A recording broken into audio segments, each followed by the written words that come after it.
As the Russian invasion of Ukraine dominated global news headlines in the first months of 2022, investors began to panic. The bleak economic outlook was exacerbated by the West's response, imposing a range of crippling economic sanctions that hurt both Europe and Russia. The result was spikes in commodity prices and energy costs, seen in rising crude oil prices and the costs of liquid natural gas. The AJ Bell funds are partly protected from the impact of this by our use of an energy sector ETF, which tracks the share price of companies in this industry.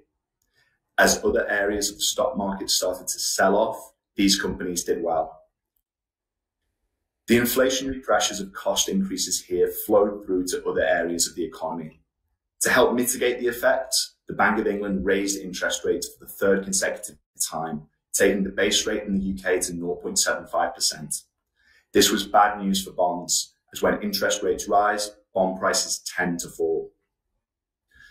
The UK stock market, though, was a different story.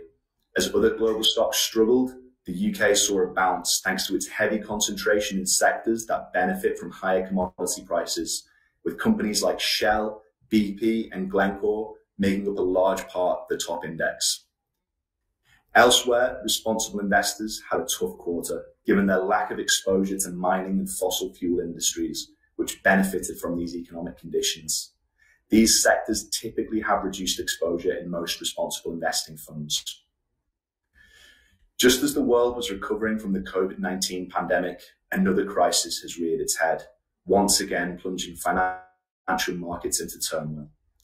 But our recent changes to the funds means that they've been able to navigate these uncertain times and keep your investments working in bad times to help protect your capital. Thank you for watching.